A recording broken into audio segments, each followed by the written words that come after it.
പ്രിയപ്പെട്ടവരെ, 2026 ഫെബ്രുവരി 28 രാത്രി ഇപ്പോൾ വൈകിട്ടുള്ള ഈ ലൈവ് ഇന്നത്തെ ഒരു മൊത്തം കാര്യങ്ങളുടെ ഇതുവരെ കിട്ടിയ അപ്ഡേറ്റുകൾ സൂചിപ്പിക്കാൻ വേണ്ടിയാണ്. ആധികാരികമായത് ഔദ്യോഗിക ചാനലുകൾ, ഔദ്യോഗിക കേന്ദ്രങ്ങൾ പറയുന്നത്, അല്ലാത്തതൊന്നും വിശ്വസിക്കരുതെന്ന് അടിക്കടി യുഎഇയുടെ വിവിധ ഡിപ്പാർട്ട്മെന്റുകൾ പറഞ്ഞുകൊണ്ടിരിക്കുകയാണ്. അങ്ങനെ ആധികാരികമായി കിട്ടിയ ഇൻഫർമേഷൻ മാത്രമാണ് ഇതിലൂടെ പറയാൻ ഉദ്ദേശിക്കുന്നത്. എല്ലാവരും ഈ സാമൂഹ്യ മാധ്യമങ്ങൾ ഉപയോഗിക്കുമ്പോൾ ഊഹാപോഹങ്ങൾക്ക്, റൂമറുകൾക്ക് വിട നൽകി സത്യസന്ധമായ കാര്യങ്ങൾ ആധികാരികമായി കിട്ടുന്നത് മാത്രം പറയണം എന്ന രൂപത്തിൽ അക്കാര്യം മിനിസ്ട്രി പറയുന്നത് ഞങ്ങളും ഓർമ്മിപ്പിച്ചുകൊണ്ട് തന്നെ ചില കാര്യങ്ങൾ സൂചിപ്പിക്കട്ടെ. ഒന്നാമത്തെ കാര്യം, പല വിധത്തിലും ആളുകൾ പലതും പറയുന്നുണ്ടാവും. പക്ഷേ നമ്മുടെ മുന്നിലെ ഏറ്റവും വലിയ തെളിവ്, ഇന്ന് രാത്രിയും പതിവ് പോലെ ബുർജ് ഖലീഫയിൽ ആ പ്രകാശപൂരിതമായ അന്തരീക്ഷമുണ്ടായിരുന്നു. രാത്രി 8 മണി കഴിഞ്ഞപ്പോൾ അവിടെ സാധാരണ ലൈറ്റ് എങ്ങനെയാണോ പ്രകാശിപ്പിക്കുന്നത്, ആ അർത്ഥത്തിൽ അതിന്റെ വിസ്മയം ഉണ്ടായിരുന്നു എന്നുള്ളതാണ്. അത് മനസ്സിലാക്കി കൊണ്ടുവേണം കാര്യങ്ങളെ കാണാൻ. പിന്നെ ദുബായ്, അബുദാബി ടാർഗറ്റ് ചെയ്തുകൊണ്ട് ഗൾഫ്, മിഡിൽ ഈസ്റ്റ് മേഖലയിൽ എവിടെയൊക്കെയാണോ ഇറാന് ടാർഗറ്റ് ചെയ്യാനുള്ളത് അവിടെയൊക്കെ ടാർഗറ്റ് ചെയ്തുകൊണ്ടുള്ള മിസൈൽ ആക്രമണങ്ങൾ, അതിന് യുഎഇ നൽകിയിരിക്കുന്ന മറുപടി, യുഎഇയുടെ ഭാഗത്തു നിന്ന് മിസൈലുകളെ ശക്തമായി പ്രതിരോധിക്കുന്ന, ഇന്റർസെപ്റ്റ് ചെയ്യുന്ന സംവിധാനം ഫലപ്രദമായി അത് എല്ലാ മിസൈലുകളെയും തെറിപ്പിച്ചത്, നശിപ്പിച്ചത്, അതിനെക്കുറിച്ചുള്ള റിപ്പോർട്ടുകളും വരികയാണ്. ഇതിൽ ഇന്ന് പകൽ അബുദാബിയിൽ അങ്ങനെയുള്ള മിസൈൽ നശീകരണ പ്രക്രിയ നടക്കുന്നതിനിടയിൽ അവശിഷ്ടങ്ങൾ വന്നു വീണിട്ട് ചില ജനവാസ കേന്ദ്രങ്ങളിൽ വീണിട്ട്, അതിന് കുറേ ജനവാസ കേന്ദ്രങ്ങളുടെ പേരുകളൊക്കെ നേരത്തെയുള്ള ഞങ്ങളുടെ അപ്ഡേറ്റുകളിൽ പറഞ്ഞതാണ്. ഒരു പാകിസ്ഥാൻ സ്വദേശി മരണമടഞ്ഞ കാര്യം നമ്മൾ അറിഞ്ഞതാണ്. അങ്ങനെയുള്ള വാർത്തകൾ വരുന്നുണ്ട്. പിന്നീടൊന്ന് ദുബായിൽ പാം ജുമേര ഭാഗത്ത് ഒരു മിസൈലുമായി ബന്ധപ്പെട്ട ആക്രമണം, അതിന്റെ ഒരു തീപിടുത്ത സംഭവം ഉണ്ടായത്. അത് ഏതാനും ചുരുങ്ങിയ സമയം കൊണ്ട് തന്നെ ദുബായിയുടെ സിവിൽ ഡിഫൻസ് കാര്യമായി ഇടപെട്ടിട്ട് ആ തീ നിയന്ത്രണ വിധേയമാക്കി എന്ന റിപ്പോർട്ടാണ് അല്പം മുമ്പ് നമ്മൾ അറിയുന്നത്. ആ സംഭവത്തിൽ 4 പേർക്ക് പരിക്ക് പറ്റിയിട്ടുണ്ട് എന്ന കാര്യം, അവരെ തൊട്ടടുത്ത ആശുപത്രിയിൽ പ്രവേശിപ്പിച്ചിട്ടുണ്ട് എന്നാണ് അറിയാൻ കഴിഞ്ഞിരിക്കുന്നത്. അവർ ആശുപത്രിയിൽ സുഖം പ്രാപിച്ചു വരുന്നു എന്നാണ് മനസ്സിലാവുന്നത്. 3 ഘട്ടങ്ങളിലായിട്ട് വന്ന, അതിന് പറയുന്നത് first wave, second wave, third wave, 3 ഘട്ടങ്ങളായിട്ടുള്ള മിസൈൽ ആക്രമണങ്ങളെയാണ് യുഎഇ ശക്തമായി പ്രതിരോധിച്ചിരിക്കുന്നത്. ഇനി ഓരോ രാജ്യങ്ങളുമായി ബന്ധപ്പെട്ട കാര്യം നോക്കുമ്പോൾ ഇന്ത്യൻ എംബസി തന്നെ പറയുന്ന ഒരു വിഷയം, എയർപോർട്ടുകളിൽ കുടുങ്ങിക്കിടക്കുന്ന ആളുകളുണ്ട്, ഇന്ത്യക്കാർ ഒരുപാട് പേരുണ്ട്. രാവിലെ മുതൽ ഫ്ലൈറ്റ് നിർത്തലാക്കുന്ന, എയർ സ്പേസ് അടയ്ക്കുന്ന വാർത്ത വരുന്ന ആ സമയം മുതൽ തന്നെ ഇങ്ങനെയുള്ള കാര്യങ്ങൾ നമ്മൾ അറിഞ്ഞതാണ്. അവർക്ക് വേണ്ട എന്തൊക്കെ സാധ്യമായ സഹായങ്ങൾ ചെയ്യാൻ പറ്റുമോ എംബസി മുന്നോട്ട് വന്നിട്ട് വളരെ കാര്യക്ഷമമായി ആ കാര്യത്തിൽ ഇടപെടുന്നു എന്നാണ് എല്ലാവർക്കും മനസ്സിലാക്കാൻ കഴിഞ്ഞിരിക്കുന്നത്. എങ്ങനെയാണോ അടിയന്തര സാഹചര്യങ്ങളെ പൊരുത്തപ്പെടുത്തി കൊണ്ടുവരേണ്ടത്, ആ രൂപത്തിൽ യുഎഇയുടെ അധികാരികൾക്കൊപ്പം നിന്നുകൊണ്ട് ഇന്ത്യൻ എംബസി വൃത്തങ്ങളും സഹകരിക്കുന്നു എന്ന് മനസ്സിലാക്കാൻ കഴിഞ്ഞിരിക്കുകയാണ്. എയർ സ്പേസ് അടച്ചിരിക്കുന്നു എന്നുള്ള കാര്യം, അക്കാര്യത്തിൽ യാതൊരു സംശയവും വേണ്ട. ഗൾഫ്, മിഡിൽ ഈസ്റ്റ് മേഖലയിൽ മിക്കവാറും സ്ഥലങ്ങളിലൊക്കെ എയർ സ്പേസ് അടച്ചിരിക്കുക തന്നെയാണ്. നാട്ടിൽ പോകാനിരുന്നവർ, നാട്ടിൽ നിന്ന് വരാനിരുന്നവർ ഒക്കെ ഇന്ന് ഏതായാലും യാത്ര ചെയ്യാൻ പറ്റാത്ത സാഹചര്യമാണ്. അബുദാബിയിൽ നിന്നാണ് ഒരു പ്രത്യേക ക്ലൂ നമുക്കുള്ളത്. നാളെ ഉച്ചയ്ക്ക് 2 മണി വരെയാണ് എത്തിഹാദ് എയർവേസിന്റെ ഇങ്ങനെ ഒരു എയർ സ്പേസ് അടയ്ക്കലും വിമാനം പറക്കില്ല എന്ന് പറയുന്നതുമായി ബന്ധപ്പെട്ട അറിയിപ്പ് വന്നിരിക്കുന്നത്. അതിനുശേഷം തുടരുമോ, അതിനു മുമ്പ് പിൻവലിക്കുമോ എന്നൊന്നും അറിയില്ല.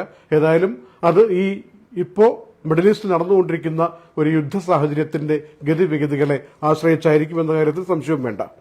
ഇറാന്റെ ഭാഗത്തുനിന്ന് പുതുതായിട്ട് വന്നിരിക്കുന്ന 1-2 കാര്യങ്ങളുണ്ട്.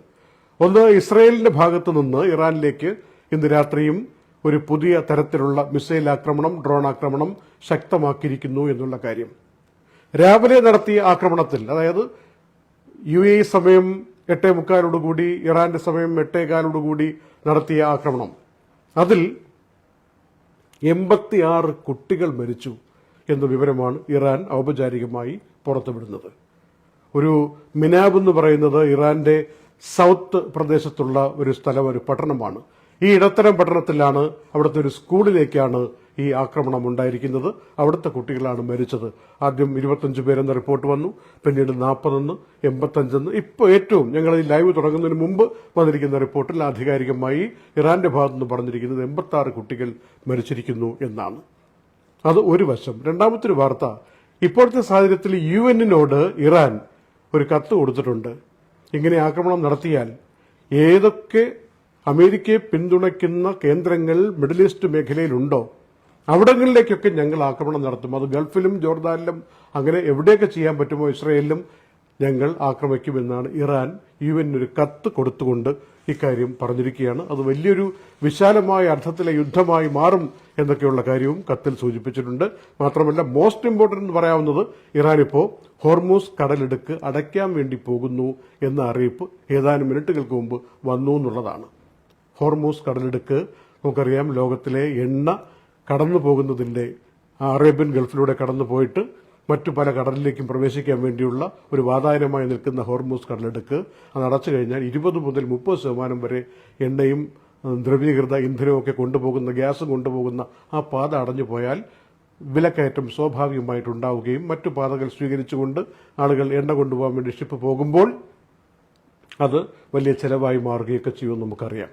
അപ്പോൾ ആ ഹോർമൂസ് കടലെടുക്ക് അടയ്ക്കാൻ പോകുന്നു, നിങ്ങൾ കപ്പലും കൊണ്ടാരും ഇങ്ങോട്ട് വരരുതേ എന്ന റേഡിയോ മെസ്സേജുകൾ കൊടുത്തുകൊണ്ടിരിക്കുന്നു എന്നാണ് ഇപ്പോൾ ഒരു 10-15 മിനിറ്റ് മുമ്പ് അറിയാൻ കഴിഞ്ഞിരിക്കുന്ന കാര്യം. മറ്റുള്ള ഗൾഫ് രാജ്യങ്ങളുടെ കാര്യം പറയുമ്പോൾ, ഇപ്പോൾ ഖത്തറിൽ പലയിടങ്ങളിലും ഈ മിസൈലിന്റെ അംശങ്ങൾ വീണ് കത്തുന്നതിന്റെ ദൃശ്യങ്ങൾ പുറത്തു വരികയാണ്. അൽ ജസീറ ചാനലൊക്കെ പുറത്തുവിടുകയാണ്. മാത്രമല്ല, സ്കൂളുകൾ നാളെ പ്രവർത്തിക്കേണ്ടതില്ല, അടുത്ത ദിവസങ്ങളിൽ ഉണ്ടാവില്ല, ഫിസിക്കൽ സ്കൂളുകൾ ആ സംവിധാനം വേണ്ട, ഹോം സ്കൂളിംഗ് അല്ലെങ്കിൽ ഹൈബ്രിഡ് സ്കൂളിംഗ് മതി എന്ന അറിയിപ്പ് വന്നിട്ടുണ്ട്. ബഹ്റിനിലാണെങ്കിൽ പല റെസിഡൻഷ്യൽ മേഖലകളിലും മിസൈൽ ഭാഗങ്ങൾ വീണ് കത്തുന്നതിന്റെയും അവിടെ നിന്ന് ഇവാക്യുവേറ്റ് ചെയ്യുന്നതിന്റെയും ആളുകൾക്ക് പറ്റുമെങ്കിൽ പെട്ടെന്ന് തന്നെ ബങ്കറുകളിലേക്ക് പോകാൻ വേണ്ട സൈറനുകൾ മുഴങ്ങുന്നതിന്റെയും റിപ്പോർട്ടുകൾ വന്നുകൊണ്ടിരിക്കുകയാണ്. ഞങ്ങൾക്ക് നേരിട്ടറിയാവുന്ന ഒരുപാട് ആളുകൾ വിളിച്ചിട്ട് ബഹ്റിനിലെ കാര്യങ്ങൾ പറയുന്നുണ്ട്. ഞങ്ങളിപ്പോൾ താമസിക്കുന്ന ബിൽഡിങ്ങിൽ നിന്ന് ഞങ്ങളെ ഒഴിപ്പിക്കുകയാണ്, തൊട്ടടുത്ത ബിൽഡിങ്ങിൽ നിന്ന് ഒഴിപ്പിക്കുകയാണ്, ആംബുലൻസും ഫയർ എഞ്ചിനുകളും ഒക്കെ വന്നിട്ട് തീ അണയ്ക്കാൻ നോക്കുകയാണ്. അങ്ങനെയുള്ള സാഹചര്യങ്ങൾ മിസൈൽ ഹിറ്റായിരിക്കുന്നു എന്ന് പറഞ്ഞുകൊണ്ട് ഡ്രോണുകൾ വരുന്നു എന്ന് പറഞ്ഞുള്ള റിപ്പോർട്ട് ബഹ്റിനിൽ നിന്ന് വരികയാണ്. പിന്നെ കുവൈറ്റിന്റെ കാര്യമാണ്. കുവൈറ്റിൽ നിന്ന് ഒടുവിൽ കിട്ടിയിരിക്കുന്ന റിപ്പോർട്ട് വൈകുന്നേരം വന്നത് കുവൈറ്റ് എയർപോർട്ടിന് നേർക്ക് ഡ്രോൺ ആക്രമണം ഇറാന്റെ ഭാഗത്തുനിന്നുണ്ടായി എന്നുള്ളതാണ്. അപ്പോൾ ഈ ഡ്രോൺ ആക്രമണത്തെ പ്രതിരോധിക്കാൻ അവിടെ തൽക്കാലം പറ്റാത്തൊരു സാഹചര്യത്തിലായിരിക്കണമല്ലോ ആ വിമാനത്താവളത്തിന് തന്നെ നാശനഷ്ടങ്ങൾ ഉണ്ടായതും 12 പേർക്ക് പരിക്ക് പറ്റിയെന്ന റിപ്പോർട്ടാണ് വന്നിരിക്കുന്നത്. അതിൽ ഒരാൾ ICUവിലാണെന്ന് അല്പം മുമ്പുള്ള ഒരു റിപ്പോർട്ട് പറയുന്നു. അദ്ദേഹത്തിന്റെ അവസ്ഥ ഗുരുതരമാണ് എന്നാണ് ആ റിപ്പോർട്ടിൽ സൂചിപ്പിച്ചിരിക്കുന്നത്. പിന്നെ സൗദി അറേബ്യ റിയാദിന് നേർക്കും ഈസ്റ്റേൺ പ്രൊവിൻസിന്റെ ഭാഗമായിട്ടുള്ള ദമാം, അൽഖോബാർ ഒക്കെ അടങ്ങുന്ന പല ഭാഗത്തേക്കും ഇറാന്റെ ഭാഗത്തുനിന്ന് ആക്രമണം ഉണ്ടായി എന്നാണ് സൗദി അറേബ്യ പറയുന്നത്. പക്ഷേ ആ ഉണ്ടായ ആക്രമണങ്ങളെല്ലാം സൗദി അറേബ്യയുടെ മിസൈൽ പ്രതിരോധ സിസ്റ്റം തരിപ്പണമാക്കി. അതുകൊണ്ട് അങ്ങനെ ഒരു അപകടം ഗ്രൗണ്ടിൽ ഉണ്ടായിട്ടില്ല എന്നുള്ളതാണ് സൗദി അറേബ്യ പറയുന്നത്. ഒപ്പം സൗദി അറേബ്യ 2 കാര്യം സൂചിപ്പിച്ചിട്ടുണ്ട്. ഒന്ന്, ഈ ഇറാൻ ഗൾഫ് മേഖലയിലെ രാജ്യങ്ങളെ ആക്രമിക്കാൻ വേണ്ടി ശ്രമിക്കുന്ന ഈ നടപടിയെ ഞങ്ങൾ അപലപിക്കുന്നു. 2, ഇറാനെ ആക്രമിക്കാൻ വേണ്ടി സൗദി അറേബ്യയുടെ മണ്ണ്, കടൽ, കര ഇതൊക്കെ കൊടുക്കുന്ന രീതി ഇല്ല, അത് അനുവദിക്കില്ല എന്നുള്ള കാര്യം സൗദി അറേബ്യ വ്യക്തമായി പറഞ്ഞിരിക്കുന്നു എന്നാണ് റിപ്പോർട്ടുകൾ ബോധ്യമാകുന്നത്. അപ്പോൾ സത്യം പറഞ്ഞാൽ ഇപ്പോൾ ഒമാൻ ഒഴികെയുള്ള മറ്റ് ഗൾഫ് മേഖലാ പ്രദേശങ്ങളിലേക്കൊക്കെ ഇറാൻ ആക്രമണം നടത്തിക്കൊണ്ടിരിക്കുന്നതായിട്ടും അതിനെ പ്രതിരോധിച്ചുകൊണ്ടിരിക്കുന്ന ദൃശ്യങ്ങളുമാണ് നമ്മളിപ്പോൾ കണ്ടുകൊണ്ടിരിക്കുന്നത്. ഇനി ഇറാന്റെ ഭാഗത്തുനിന്ന് പറയുന്നത്, ഞങ്ങൾക്ക് 1-2 കമാൻഡർമാരെ നഷ്ടപ്പെട്ടിട്ടുണ്ട്, അയത്തുള്ള അലി ഖാമിനി സുരക്ഷിതനാണ്, അദ്ദേഹത്തിന്റെ ഓഫീസിലേക്ക് മിസൈൽ ഹിറ്റ് നടന്നിട്ടുണ്ട്, പക്ഷേ അദ്ദേഹം അവിടെ ഉണ്ടായിരുന്നില്ല, വേറെ സുരക്ഷിതമായ സ്ഥാനത്താണ് അയത്തുള്ള അലി ഖാമിനി ഇപ്പോഴുള്ളത് എന്ന് അബ്ബാസ് അറക്ചി, ഇറാന്റെ വിദേശകാര്യമന്ത്രി പറയുകയാണ്. പക്ഷേ 1-2 കമാൻഡർമാരെ ഞങ്ങൾക്ക് നഷ്ടമായതുകൊണ്ട് ഈ പ്രശ്നങ്ങൾ അങ്ങനെ ആ നഷ്ടം കൊണ്ട് ലോകത്തിനുണ്ടാകാൻ പോകുന്ന നഷ്ടം വളരെ വലുതാണ് എന്ന ഒരു ദുസ്സൂചനയും മുന്നറിയിപ്പുമെല്ലാം നൽകുകയാണ് ഇറാൻ. സദേൺ ഇറാനിൽ വീണ്ടും ഒരു ആക്രമണം നടന്നെന്നും അവിടെ 15 പേർ മരിച്ചെന്നും മറ്റൊരു റിപ്പോർട്ടിൽ പറയുന്നുണ്ട്. അപ്പോൾ നേരത്തെ സ്കൂൾ കുട്ടികൾ 86, അതേ സദേൺ ഇറാനിൽ തന്നെയുള്ള മറ്റൊരു ആക്രമണത്തിൽ ഇന്ന് രാവിലെ 15 പേരും മരിച്ചതായി വൈകി കിട്ടിയ റിപ്പോർട്ടും പറയുകയാണ്. അതുപോലെ ജോർദാനിലേക്കും ഇറാന്റെ ഭാഗത്തു നിന്ന് ആക്രമണം ഉണ്ടായെന്നും നാശനഷ്ടങ്ങൾ ഉണ്ടായിക്കൊണ്ടിരിക്കുന്നു എന്നുള്ള റിപ്പോർട്ടും നമുക്ക് നേരത്തെ തന്നെ കിട്ടിയതാണ്. ഇത്തരം കാര്യങ്ങളൊക്കെയാണ് ഇന്നിപ്പോൾ റിപ്പോർട്ടുകളായി ഇതുവരെ വന്നിരിക്കുന്നത്. എല്ലാവരും ഒരു യുദ്ധത്തിൻ്റെതായ ഇടപെടലിലൂടെ കടന്നു പോകുമ്പോൾ ഉണ്ടാകാവുന്ന മാനസികാവസ്ഥ അറിയാമല്ലോ. അത്തരത്തിലൊരു അവസ്ഥയിലൂടെ തന്നെയാണ് മൊത്തം ഗൾഫും കടന്നു പോകുന്നത്. ഇതിനിടയിൽ ഏറ്റവും പുതുതായിട്ട് പുതിയ തരത്തിലുള്ള ആക്രമണം ഇസ്രായേലിന്റെ ഭാഗത്തു നിന്ന് ഇറാനിലേക്ക് ഇന്ന് രാത്രിയും തുടങ്ങിയിരിക്കുന്നു എന്ന് പറഞ്ഞുകൊണ്ട് നൂറുകണക്കിന് മിസൈലുകൾ ഇറാനിലെ വിവിധ കേന്ദ്രങ്ങളെ ലക്ഷ്യം വെച്ചുകൊണ്ട് പായുകയാണ്, മുന്നോട്ട് പോവുകയാണ്. രാത്രിയും അതുണ്ടാകുമെന്ന് ഇസ്രായേലിന്റെ ഭാഗത്തു നിന്ന് അറിയിപ്പ് വരുന്നു. അതുപോലെ ഇസ്രായേലിലേക്കും ഇറാന്റെ ഭാഗത്തു നിന്ന് പല മിസൈലുകളും ഡ്രോണുകളും വന്നിട്ടുണ്ടെന്നും അതിനെ പ്രതിരോധിച്ചുകൊണ്ടിരിക്കുകയാണെന്നും പറയുന്നു. ഇതാണ് ആധികാരികമായി ഇതുവരെ എല്ലാവരും സ്ഥിരീകരിച്ച കാര്യങ്ങളായി പുറത്തു വന്നിരിക്കുന്ന വിവരങ്ങൾ. ഇതിനപ്പുറമുള്ള വിവരങ്ങളിലേക്ക് നമ്മൾ സങ്കല്പിച്ചുകൊണ്ട് പല ആളുകളും സാമൂഹിക മാധ്യമങ്ങളിലോ അല്ലാതെയോ വാട്സപ്പിലൂടെയോ ഒക്കെ പ്രചരിപ്പിക്കുന്ന പല കാര്യങ്ങൾക്കും അടിത്തറയില്ല എന്നുള്ളത് ആധികാരികമായി മനസ്സിലാക്കണമെന്നാണ് ഗവൺമെന്റ് സംവിധാനങ്ങളും പറയുന്നത്.